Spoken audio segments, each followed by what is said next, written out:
Jai Shri Ram. Today is the first day of the Malayalam Masam of Karkidagam. This is also called as Ramayana Masam because from ancient times during this month every household in Kerala used to recite the holy epic of Ramayana. In Malayalam, this epic was written by Eഴുത്തച്ഛൻ. During this period, when the farming comes to a standstill, when it's raining heavily, and during those times, it was difficult to venture out because of the bad weather. People used to stay at home. They used to store their grains, food items for a month so that they need not have to stay hungry. It was difficult times and people found peace in spiritual scriptures like Ramayana. So today, most of the household in Kerala actually don't practice the reading of Ramayana during the month of Karkidagam. It's much to do with our new generation who either has lost connect with their past, with their roots, or they are not trained to read the book which is written in Malayalam or even in Sanskrit. So here, for all this generation, all the children over there, I am trying to start reading the story of Ramayana from this book, which was written by C. Rajagopalachari, the renowned scholar. In the next 30 days, I will be reading and completing this book day by day. I'll read a few pages starting from Balakandam. Today, I'm starting with Balakandam, and I'm sure you all will try to understand, to hear out, and will try to know more about Ramayana, the epic, the values it gives us to lead a peaceful, harmonious life in our day to day life. So let me start with Ramayana Balakanda. In the grand old days, there was the great kingdom of Koshala to the north of the sacred river Ganga. This kingdom was fertilized by the river Sarayu, a tributary to Ganga. Many illustrious kings of the Solar dynasty reigned over the kingdom. The most outstanding ones among them being Manu, Ikshvaku, and Raghu. Ayodhya was the capital of Koshala and it was deemed to be a model city. The invincible is the literal meaning of the word Ayodhya. Dasharatha was a renowned monarch of the Solar lineage and he wielded the scepter for a long time. The one armored with 10 chariots is the literal meaning of his name. As a typical ruler, he was an adept in handling war and peace, both of them being inevitable in life. He had the privilege of waging a victorious war, allying himself with the Celestials. He entertained a paternal affection towards his subjects. It was always from the sages and saints that Dasharatha be sought advice both for the personal and public concerns. His ministers were well experienced in administration.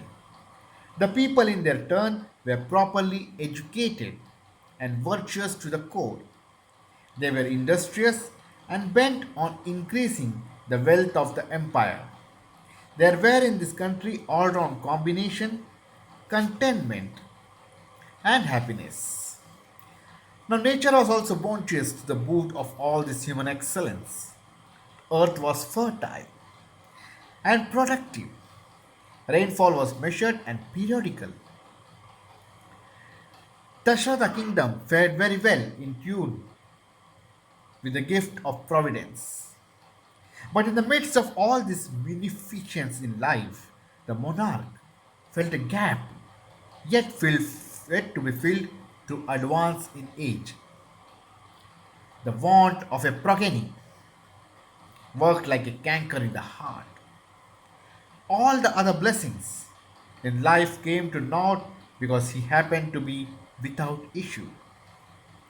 The boon of a son was what Dashrata was hankering after. It occurred to him that a suitable religious sacrifice might be performed in order to achieve this end. When he consulted the wise men in this matter, they also gave their hearty approval. Now, Rishyasringa was the sage well experienced in this field. Therefore, a reverential approach was made to him, and to the luck of the king, he gave his consent to execute that elaborate ritual. Royal arrangements were made, meticulously made for the performance of the sacrifice. What this sacrifice means requires to be understood. Technically, it is called yajna, as the modern scientist utilizes the atomic power both for the constructive and destructive purposes. The ancient rishis harnessed the psychic power of for good and occasionally for evil too.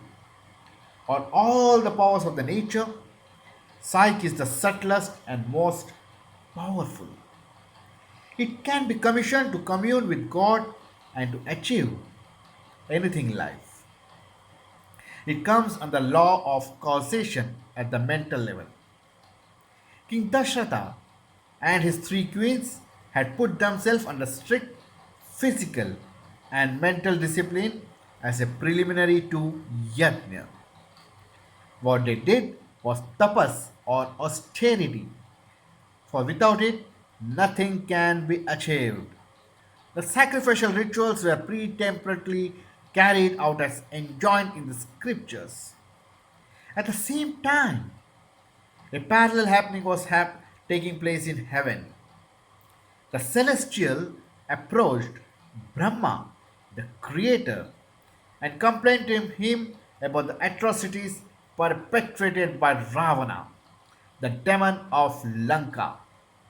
That lust-laden Rakshasa was infuriated with the pride because Brahma had bestowed on him the boon of invincibility by any bearing man, the insignificant in his eyes. Now Brahma and the retinue presented this problem to Mahavishnu. With a smile, the Lord said he would forthwith incarnate as a man, the son of Dashrata, and set right the evil. Back to earth, the performance of Yajna by Dashrata was at its zenith. A resplendent deity emerged from within the sacred sacrificial fire.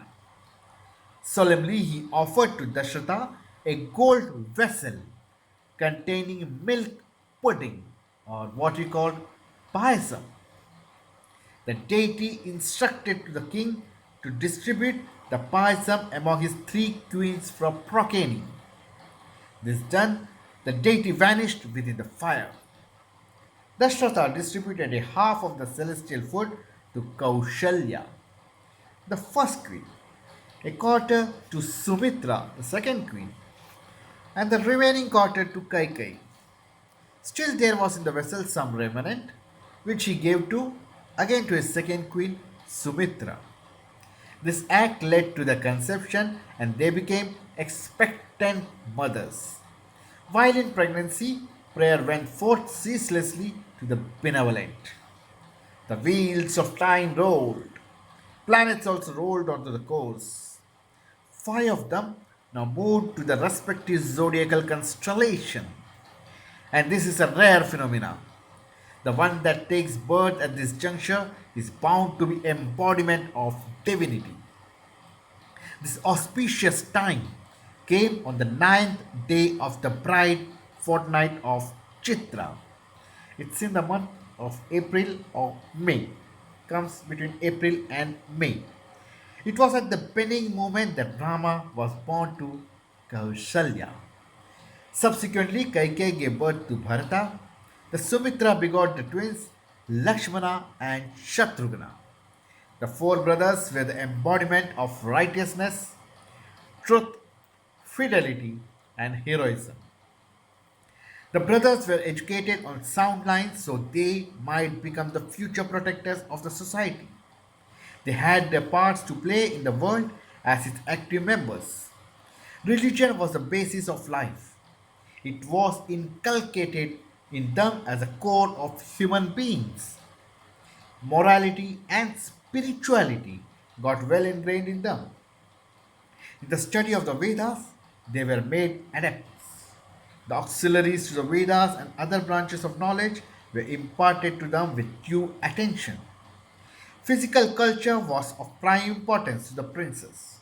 In archery, horse riding, elephant riding, and the maneuver of chariots, the royal youths became experts. Educating the whole personality was what was given to them. Deep rooted in spirituality, molded in sterling character, ever intent on doing good to others, built in fine and strong physique, brilliant in warfare. These were the divine attributes that marked Sri Rama and the brothers for their own. The four brothers loved one another dearly. In form, they were four, but in spirit, they were one. Rama, the eldest, had the element of paternal affection towards the other three, and they in turn looked upon Rama as their idol. The parents were all in them. The thought of the mother and stepmother gained no access to their hearts. The devotion to the parents was superb. Rama excelled the others in the respect. He is Putrotama and the model son whom the world has ever known. He was a model son to his father, his mother Kaushalya, and even all his stepmother. And among the brothers, they had involuntarily put themselves in inseparable twos. Rama and Lakshmana ever found a pair, and Bharata and Shatrughna the other. In this order, they have immortalized themselves as the ideal brothers. The brothers were the delight of the parents as well as the people. Rama, in particular, was to one and all the source of joy and the pole star of the future. King Dashrata thought that the time had come to betrothal of the sons. He shared his ideas with the counselors and seniors. They were all unanimous in their opinion in this matter. In India, wedlock is a sacred act. It starts as a betrothal and ends as a marriage. Child betrothal was common in ancient days. It was adopted by wise people to minimize the vagaries of lust. In young age, before lust sets in, unbreakable relationship is created between the would-be husband and a wife. The relationship cultivated among the newly born brothers and sisters is providential and it works successfully. Conjugal relationship is created by the parents concerned and it's almost as good as providential. The Indian marriage system is about the best in the world. It is not based on individualism, but on family usage and socialism. The youth entrusts the marriage affair to the parents and it works with the minimum risk. Elsewhere, love culminates in marriage. In India, love commences with marriage and evolves into sanctity. Individual life is an aspect of cosmic life. The mode of life and the work to be performed varies from man to man. The greater the personality, the higher and more exacting is the duty that falls into his lot.